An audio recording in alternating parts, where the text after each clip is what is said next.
The weather might be freezing cold, but the sports card market is anything but.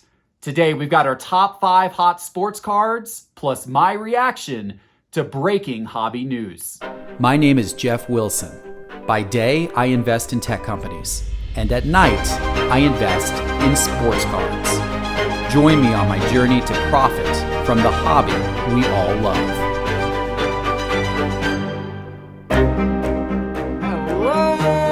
Hello, sports card investors, and welcome to another episode. I'm a little cold out here. I know I'm not in my normal location. I did a little ski weekend getaway. I'm about to head back home, but I had to chime in on today's video because there's been so many big, crazy things happening in the hobby over the last couple of days, and I wanted to give you my reaction. First of all, we had the incredible sale of the Luka Logo Man, the one of one from National Treasures, which sold for $4.6 million, making it the second highest sports card sale of all time and the highest basketball card sale of all time. My reaction to this, fantastic. You and me, we need to do a toast to the buyer of this card, because here's the thing. As sports card investors, every time a story like that makes the news headlines, it's great for the hobby. And it's also great for the value of all cards. I love the big sales. I love the big headlines because it benefits everybody. And even if you only have a $50 Luka card, not a $4.6 million one, that $50 card is still looking mighty fine in terms of how that could rise in value, because a rising tide rises all boats. So we had that news. We also had, on a not so happy note, eBay is ending their eBay Bucks program at the end of this quarter. So starting April 1st, no more eBay Bucks. That stinks. That was a fun, nice, easy way to get an extra 1% back from eBay. Now here at Sports Card Investor, we are a big fan of eBay. They did say that they're going to replace the eBay Bucks program with some other type of promotional things. So hopefully they have us sports card buyers in mind, and hopefully we'll see some more good promotions coming from eBay in the future. But the big news of the last few days was the PSA grading price increases. And these were some serious price increases. PSA doubled their grading fees on most of their service levels. That's substantial. Now here's the thing though. A lot of the initial reaction was the sky is falling. That's what a lot of people have been saying. I'm going to give you a slightly different take on it.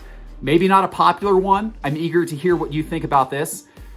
But I'm not as concerned about this for a couple of reasons. First of all, grading services, PSA grading, honestly was kind of cheap to begin with compared to how much more valuable it made your cards if your cards got a PSA 10 grade.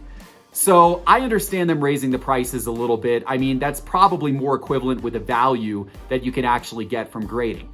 On the high end of the sports card market, I think that this has no real effect. PSA will always remain king, and people are going to be willing to pay the price for PSA grading because they are kings. Now, where it starts to become more of a problem is with the lower end cards. And I think here's what happens, right? First of all, it needs to make you more selective of the cards that you're submitting for grading from a condition standpoint. You've got to really pay attention to the cards and make sure that you've got cards that have the potential to gem, to get a PSA 10. Good news on that front. On this channel in the next couple of weeks, we're going to put out a series of videos about how to evaluate your cards before you submit them for grading to make sure that they actually have a chance of getting a gem grade. So stay tuned to this channel, hit the subscribe button and the bell icon so that you are notified of those videos when they come out, because they're going to be helpful, especially with these new PSA changes. The other type of card that you might not grade as much, or you might not be thinking you will, are cards that just have less value, maybe base cards, for example. But here's the thing, I'm going to push back a little bit on that. I think the economics of the sports card hobby over time will start to change based upon PSA's price increases. I think, for example, with Prism Basketball, which comes out here in another month, I think there will probably be less cards overall submitted for grading, especially the base cards of the non-top rookies. Less of those will get submitted for grading overall because people won't want to pay the extra prices. I think what will happen though is the multiplier of a raw card to a PSA 10 will start to increase because the supply of PSA 10s on the market will be less because less people will be submitting the lower end cards for grading. I therefore think we're going to see a greater multiplier, and then what that's going to do in turn is it's going to make the increased grading fees more worth it. So I think on a macro view, in the long run, these PSA price increases won't actually have that big of an effect on the hobby overall. What do you think? You agree? You disagree? Let me know in the comments below. I would love to hear your take. There is one thing that has benefited from this. This is a little self-serving, but our sports card investor PSA bulk submission service is now even better as a result of this happening. Because now our prices went up, just like PSA's prices went up. Our prices went up a lot as well. But by submitting through our bulk submission service, we do the pre-screening for you for free, which now is more important than ever before. And we'll ship cards that we don't think have a chance at getting a really good grade. We'll ship those cards back to you for free, no grading fee. You don't have to pay for the grading fee or the return shipping if you ship us cards that we don't think have a chance of getting a good grade. Also, you don't have to join the PSA Collectors Club to get preferred pricing. And our turnaround times are going to likely be better than the turnaround times that you can get through PSA's value pricing. So a lot of reasons to check out our grading submission service here through Sports Card Investor if you haven't already by going to sportscardinvestor.com and clicking on grading in the main menu bar. All right, guys, that was a lot of reaction, but now it is time for our top 5. And I tell you what, I'm a little cold, so I'm gonna bring in some help. I'm gonna toss it back to the studio and bring in Kelly, our VP of Marketing, to do this week's top 5. Welcome, Kelly. Hello, sports card investors. As Jeff told you, he is out of town and I'm filling in. And you know, I'm gonna be absolutely honest with you, I don't like wasting time, so let's just jump right into it. Here are today's top 5. Coming in at number 5 is PJ Washington Jr., the 12th overall pick of the 2019 NBA draft by the Charlotte Hornets, who have been one of the more interesting teams this season, as we've seen players like LaMelo Ball come out as emerging stars, and we've seen supporting players like Miles Bridges and Terry Rozier really up their games.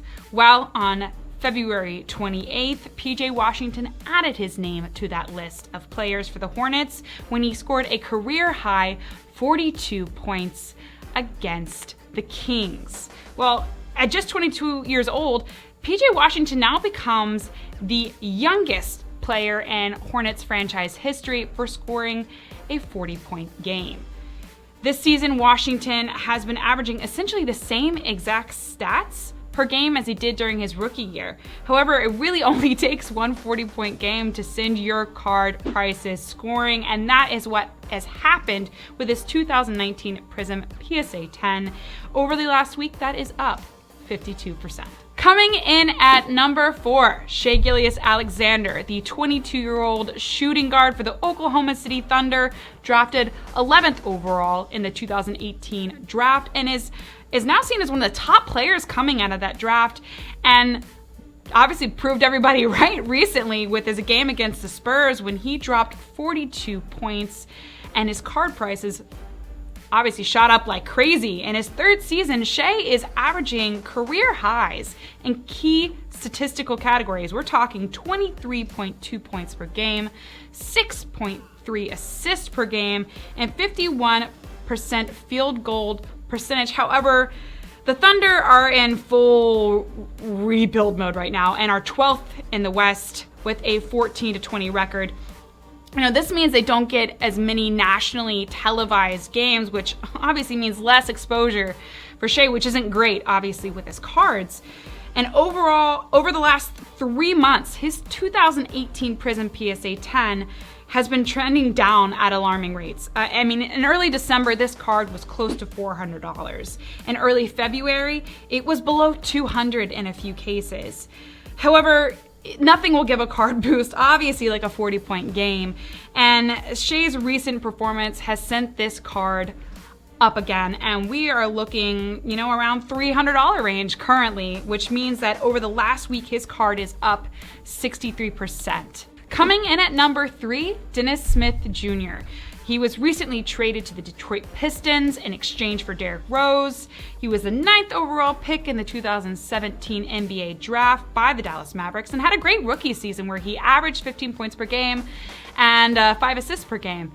However, in the following year, in 2018, the Mavericks drafted, this guy named Luka, and they learned really quickly that Luka and Dennis are both ball-dominant players, and them coexisting as teammates was not really possible. So Dennis got traded to the New York Knicks, and his play declined rapidly. So in the 2019 season, he only averaged 5 points per game and shot 34% from the field. So a lot of people have written him off.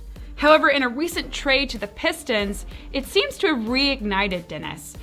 His scoring has been up ever since the trade, right? He's had a few of his signature high-flying dunks as well that we've all known him so well for. And this has created some new hype around Dennis's cards, obviously. So that 2017 Prism Silver PSA 10 of Dennis's is now up 120% over the last 30 days. Coming in at number 2, we got a little baseball for you. Jacob deGrom, the 32-year-old pitcher from the New York Mets. He's coming into his 8th season after absolutely terrorizing sluggers for the past 7 seasons.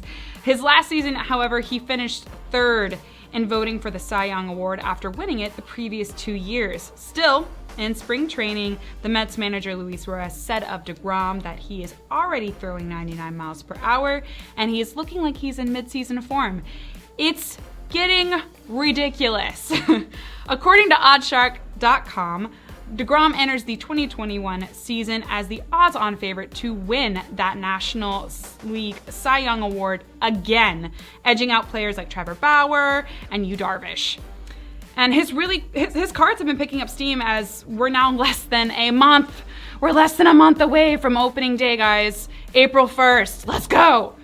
But that 2014 Topps Update PSA 10, that card is up 138% over the last 30 days. Obviously, it's going to be super interesting to see where deGrom goes starting April 1st. Coming in at number 1 is my guy, Kylian Mbappe, the 22-year-old absolute superstar from PSG, whose cards have been going crazy as of late. And what really kicked it off was his hat trick against Lionel Messi's FC Barcelona in Champions League play. However, he has continued that momentum, scoring 2 in PSG's last game on February 27th. And another reason people might be investing in Mbappe is because some are saying the writing's on the wall for him to become the next great football phenom. I already think he's there, but maybe some people need a little bit more convincing, and owning a rare Mbappe rookie card could really mean big returns down the road for sports card investors. And although his 2018 first World Cup Prism card is extremely popular, his actual rookie card, which is a sticker, came in 2016 and featured Mbappe alongside fellow countryman Courtanjan.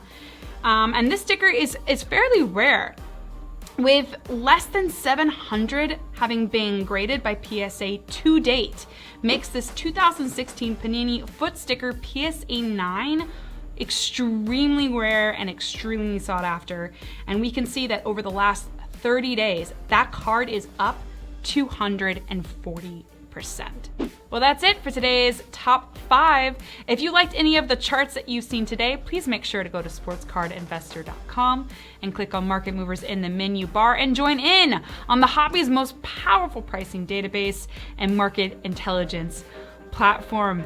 Please like and subscribe and click that bell icon for our channel. Make sure that you are up to date on all of the latest episodes that we've got coming out, and we will see you in a few days with the next one. You have a nice day, guys.